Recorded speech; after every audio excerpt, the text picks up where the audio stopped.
วันที่1 เดือน 9เนาะแม่นละว่าไปว่าวันที่1 เดือน 9เนาะบ่นะว่าอันนั้น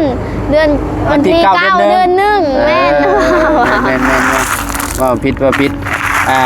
วันที่1 เดือน 9นะพี่น้องก็คือเปิดเทอม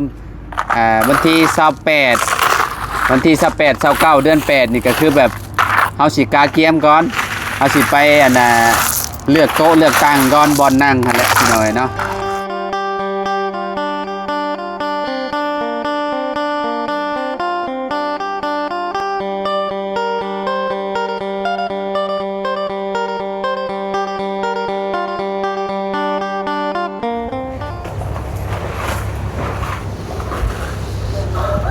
มาเปิดภาพมาบัดนี้พี่น้อยเนาะอยู่ที่บ้าน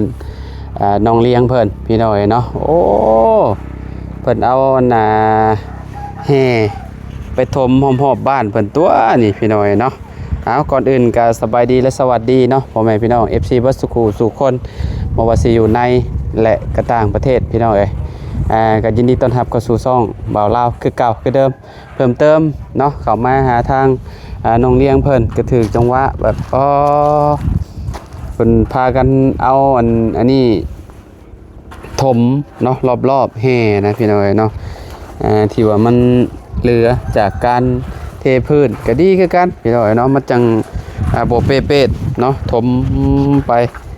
ตามนี่ยังเหลือฝั่งนี้บัดนี้พี่น้อยเนาะโอ้ถ้าถมนี่มันจะน้ำเวลาน้ำอันนั้นได้ทางนี้เนาะเวลาฝนตกนะพี่น้อยเนาะมันจะเต็มสมมุติวันนี้เราต้องปรับออกบ่นี่เอาขี้ดินทรายนี่ออกขี้ดินตัวนี้เนาะขุดออกไปฝุ่นก่อนเนาะมันจังบ่อันนี้ใส่ฮะพี่น้องนี่เนาะเอามองนี้ออกโอ้มุมนี้เพิ่นแปลงเลยเด้พี่น้อยเนาะเพิ่นแปลงแล้วน้ำก็สิบ่ไหลเข้ากองตารางเฮือนเพิ่นออกบัดนี้เนาะทางน้องเลี้ยงเพิ่นกำลังปรับอยู่พี่น้องโอ้เพิ่นว่ายายเฮ็ดเป็นกองแบบนี้เนาะนี่บายดีโอ้คักแล้วนี่เวลาฝนตกมันจังบ่อันนั้น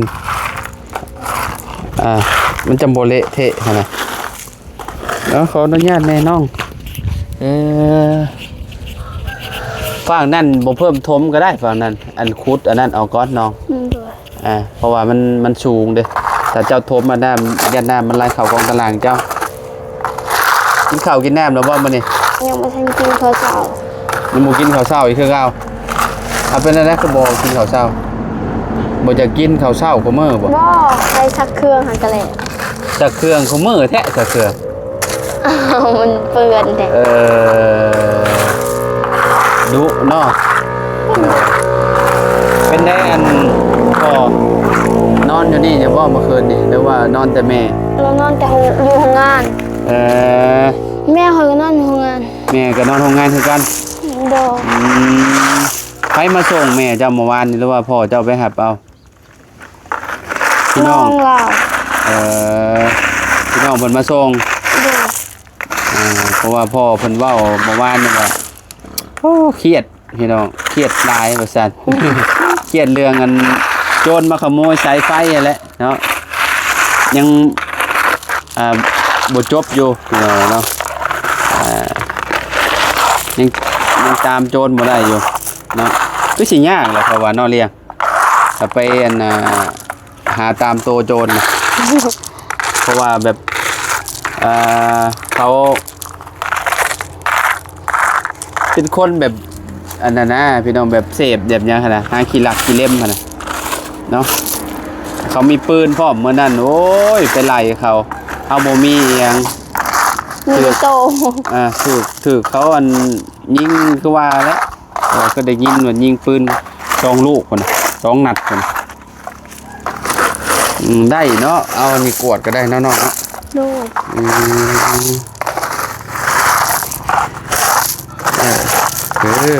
น้อยเนาะขีนนี่ขักอยู่เวลาเอาไปถม สมมุติมีทางลงเฮือนน้องเลี้ยงนี่ฮะเอาอันเทเนาะเทปูนหั่นน่ะพี่น้องเอ้ยเทปูนลงไปเป็นเวลาขึ้นมันจะบ่มันปานใดช่วงนี้ฝนตกแล้วก็หยุดแล้วก็แดดก็ไข่แน่เวลาขึ้นมามันก็บ่นั่นปานใดเนาะเฮือนน้องเลี้ยงนี่พี่น้องเอ้ยมันก็แบบบ่เละปานใดหั่นน่ะแต่ฝนตกดินคือช่วงทางสร้างแหล่เพิ่นมาเฮ็ดเฮือนหั่นเนาะ โดย อ๋อเป๊ะๆคักลีเหรอพี่น้องเนาะ บ่หยุดเลยตอนนั้น สุดๆเลยมีเฮือนเจ้าของเลยสบายคักแล้วบ้านนี้เนาะอ๋อพระเจ้ามาอันนั้นบ่เก็บค่าน้ำเนาะ โดย พระเจ้าเก็บค่าน้ำโอ้เฮือนชาวดอกแคพวกพี่น้อง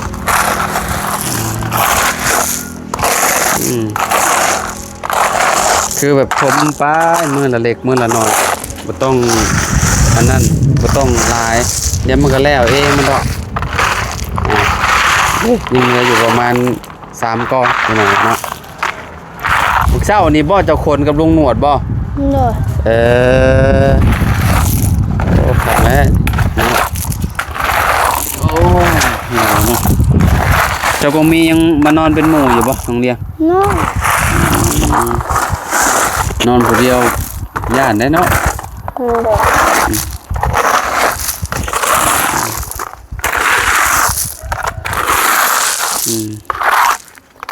เพราะว่ามุมนี้ยังอันน่ะ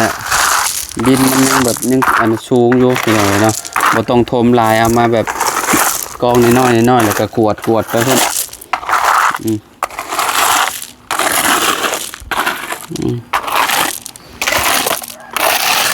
นอนอยู่เฮือนจะคืนแหละนอนอยู่เฮือนเจ้าของน่ะ บ่ทุกวัน ฮะ น้องก็บ่ฮู้กัน บ่ฮู้บ่มีฝั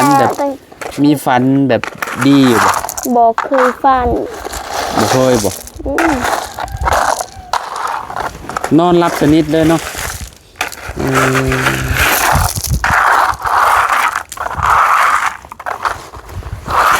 อากาศ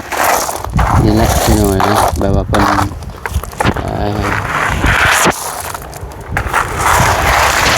เอาเทเอามอบรอบเพื่อนนะทั้งสั่งเพิ่นยังบ่ได้มาอันน่ะเฮ็ดอันน่ะเฮือนหรือว่าเฮ็ดห้องน้ำน้องแต่งจริงเนาะ โดย ยังบ่ได้มาเนาะ โดยเพื่อนที่กินเขาไม่ได้เก็บเนาะ ฮะ ว่าเพื่อนที่กินเขาไม่ได้เก็บ เก็บแล้ว ก็นะ เนี่ยน้าบ่าวแนมไปเห็นเก็บแล้วกินเห็นเพิ่นเก็บเรียบร้อยแล้ว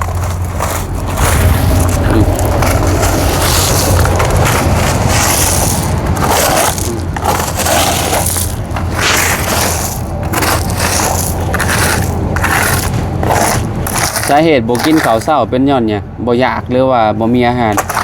นี่ หึ บ่ฮู้คือกัน เจ้ากินข้าวเช้าจังโมงแต่ละมื้อบ างทีก็1 โมงบางทีก็11 12 โมง มันเคยเลยบ่ โดย ช่วงเดือน11 12เนาะก็ถอนมันแล้วพี่น้อยเนาะใกล้สิฮอดเวลาซุมน้องเลี้ยงไปหาถอนมันอีกแล้วเนาะปีนี้จะสิได้ไปถอนมันแล้วบ่เพราะว่าเป็นผู้สาวมอแล้วปีนี้เนาะเดือนอีกบ่กี่เดือนเลยพี่น้อยเนาะเดือนนี้เดือน7เนาะเดือน7ใกล้สิเบิดแล้ว7 8อีกเดือนหนึงพี่น้อยเนาะอีกเดือนสุดท้ายก็เปิดเทอมแล้วเนาะวันที่9เดือน1หรือว่าเปิดเทอมแม่นบ่ วันที่9วันเดือน9วันที่1ปีนะบ่าวันที่9เดือน1 แม่นขอยเว้าวันที่ฮะ นะว่าผิดเมื่อกี้นี่นะ ขอยเว้าได้ได นะว่าวันที่9เดือนวันที่9เดือน1 1แม่นเดือน9วันที่1 ข่อยกลับกัน วันที่1เดือน9เนาะแม่นแล้วว่าข่อยว่าวันที่1เดือน9เนาะ บ่นะว่าอันนั้นเดือนวันที่9เดือน1แม่นนะว่า แม่นว่าผิด วันที่1 เดือน 9นะพี่น้องก็คือเปิดเทอมวันที่28วันที่28 29เดือน8นี่ก็คือแบบเฮาสิกาเกียมก่อนเฮาสิไปเลือกโต๊ะเลือกตั้งก่อนบอลนั่งหั่นแหละพี่น้อยเนาะกับเพิ่นคะแนนว่าว่างก็สิว่างแต่วันเสาร์เนาะวันเสาร์กับวันอาทิตย์ที่ว่าเพิ่นสิหยุดให้หั่นแหละพี่น้องทางโรงเรียนเพราะว่าเพิ่นเรียนวันจันทร์ฮอดศุกร์เนาะโรงเรียนเนาะอันนี้ไฟขุดซะเนาะพ่อขุดใหม่เนาะคือบัดนี้ให้มันตกมาหม้องนี้แล้วใส่คามันแล้วก็น้ำไหลลงไปพุ่นเนาะต้นไม้ใบหญ้าเพิ่นนี่ติดอยู่บ่นี่คือเห็นเหี่ยวมาแนวฝนบ่ตกก็หดมันแหละผู้ต้นนั่นเหี่ยวเข่าตายไปเลยต้นไม้ต้นนั่นเจ้าน่ะต้นบางละมุดน่ะนอนอยู่เฮือนเจ้าของก็สิสบายเยอะบัดนี้เนาะนอนตื่นสวยก็ตื่นเนาะตื่นแต่จักโมงกว่ามื้อตื่นตั้งแต่6 โมงตื่นแต่5 โมงสำนั่นบ่โดยคืออยู่สำนั่นแต่ละมื้อเนาะต้องตื่น5-6 โมงมีเวียก็ตื่นไวกว่าหันไปหน่อยเนาะ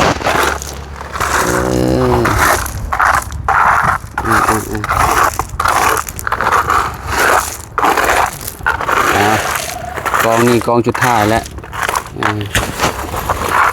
แล้วพี่น้อยเนาะ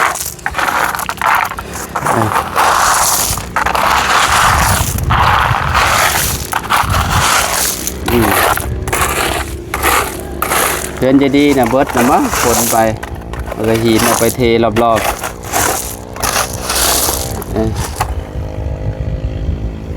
ถามหาไปถามหาจะดีลงเบิ่งแม่จะดีเพิ่นถามหาจะดีแม่นบ่เอากวดให้มันแล้วเรียบร้อยพักผ่อนหน่อย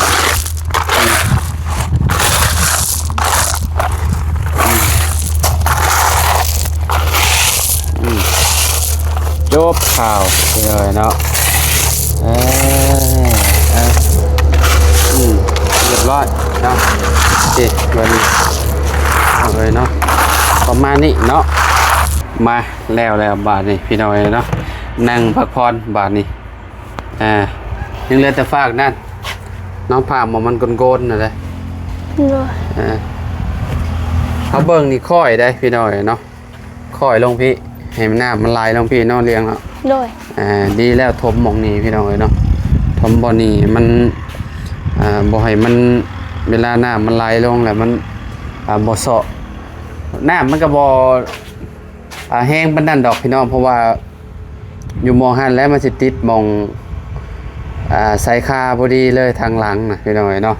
มีแต่พยายามแต่ตัวนั้นและบ่ให้น้ำมันเข้ามาบันไดเย็นเนาะอยู่กองตารางเนาะก็โต๊ะนั่งจิบกาแฟมาลงไว้อยู่ตารางแล้วบาดเนาะ